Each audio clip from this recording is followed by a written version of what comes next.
Olá, alunos, como vocês estão? Espero que tudo.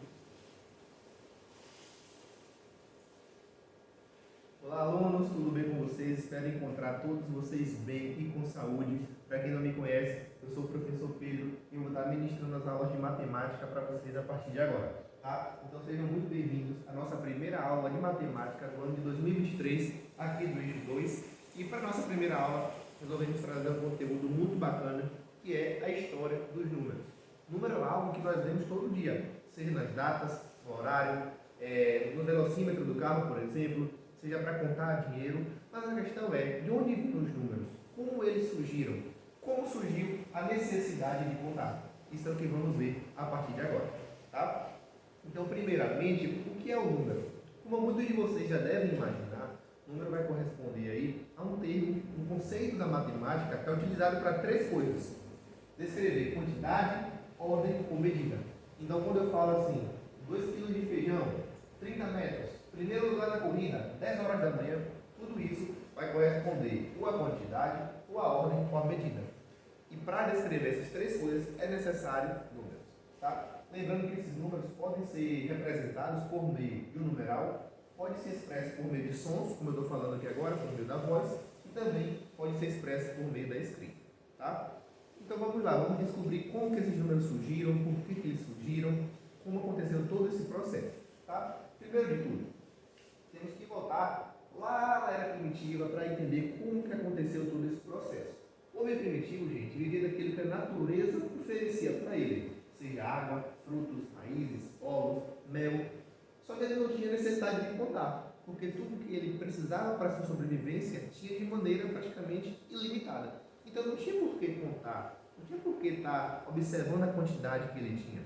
No entanto, com o passar do tempo, a sociedade foi se desenvolvendo e aqueles homens primitivos foi passando a melhorar todas as suas características, seus comportamentos, formar sociedades. E ocorreu, por exemplo, a invenção da agricultura e a domesticação de animais. Então, o homem passou, por exemplo, a criar ovelhas, a plantar e a colher. E para tudo isso surgiu a necessidade de contar.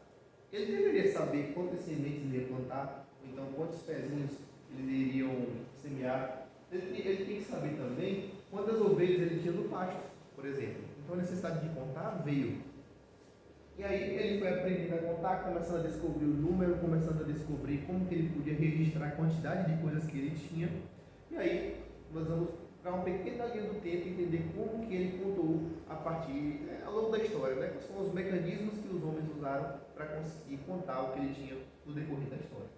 Primeiro de tudo, utilizou os dedos. Então os homens perceberam que os dedos que ele tinha na mão poderiam ser utilizados para contar. Então, são de contas que um pastor possuía 5 ovelhas. 1, 2, 3, 4, 5. Eu tenho isso aqui de ovelhas. Eu tenho 5 ovelhas. Então, ele percebeu também que, utilizando os dedos que ele tinha, ele poderia contar a quantidade de objetos, de animais, de sementes que ele possuía. 5, 10, e os dedos do pés também, 15 e 20. Então, contando com os dedos da mão e dos pés, ele poderia registrar a quantidade de objetos, ou sementes, ou animais que ele possuía. Depois, os pastores passaram a fazer a contagem de seu rebanho usando pedrinhas na mão, porque percebeu-se que a quantidade de dedos talvez fosse menor do que o que ele precisaria contar. Então 20 já não era mais suficiente. Foi aí que eles começaram então a utilizar pedras. Quando eles soltavam as ovelhas, eles separavam uma determinada pedra para cada animal e guardavam esse monte de pedrinhas ou num cantinho, ou numa árvore, ou numa sacolinha. Então soltou uma ovelha, colocou uma pedrinha aqui no saco. Soltou uma ovelha, guardou uma pedrinha. Soltou uma ovelha, guardou uma pedrinha. Para ter noção de quantos animais ele possuía.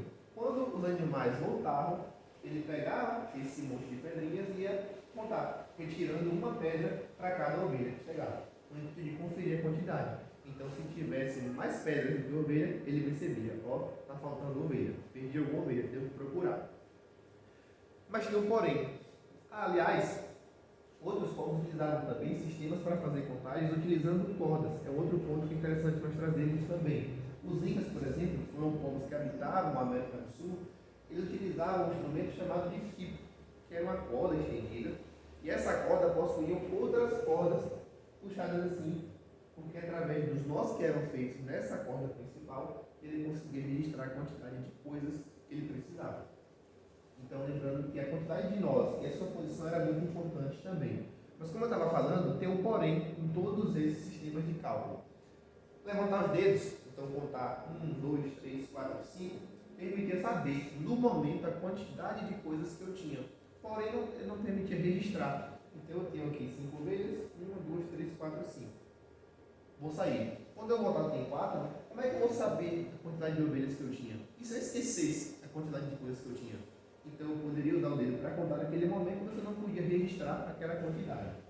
Separar a pedra permitia registrar a quantidade, mas era muito perigoso, porque você poderia perder uma pedra. E aí?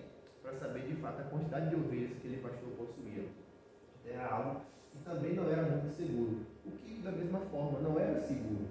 Então, esses métodos eram bons para pequenas quantidades, eram bons também para calcular no momento a quantidade de coisas que eu possuía, mas a longo prazo não era seguro. Eu poderia prejudicar tudo aquilo que eu contei. Surgiu então a necessidade de registrar e guardar as quantidades, que é justamente criar os números. Só que aí aconteceu uma coisa muito importante na história da humanidade. Houve a invenção da escrita, foi um feito maravilhoso, e com a invenção da escrita foi possível então registrar as quantidades. Eu poderia contar 5 e registrar no papel 5. Papel que antigamente era chamado de papiro, mas eu podia então registrar aquele número 5. Claro que antigamente não era o número como a gente conhece hoje, o 5 bem redondinho, o 3, o 9, eram símbolos, mas que de fato representavam esses números. E com isso passou então a se registrar números por meio de símbolos, e cada um dos povos que habitavam o planeta tinha sua forma própria de registrar esses números e de registrar esses símbolos. Por exemplo, aqui, os maias, eles criaram um sistema de numeração que tinha como base não a dezena de 10 em 10, 10, 20, 30, 40, mas contava de 20 em 20, como vocês podem ver por aqui. Os egípcios, por sua vez, criaram uma escrita chamada de hieroglífica, que representava os números por meio de desenhos. Então, cada número possui um desenho específico, como vocês podem ver aqui. Tá vendo? Então, se o 1 era um tracinho, onde quer que fosse, o 1 representava esse tracinho, não iria mudar. Cada número possuía o seu símbolo específico. E os romanos, por exemplo, inventaram um sistema que era feito por meio de letras maiúsculas. A letra I, a letra V, a letra M, a letra X representavam os números. Sabe um exemplo bem legal? Logo no comecinho, quando eu trouxe aqui para vocês a capa da nossa aula, eu trouxe eixo e I. Muitos de vocês sabem que isso aqui significa eixo 2.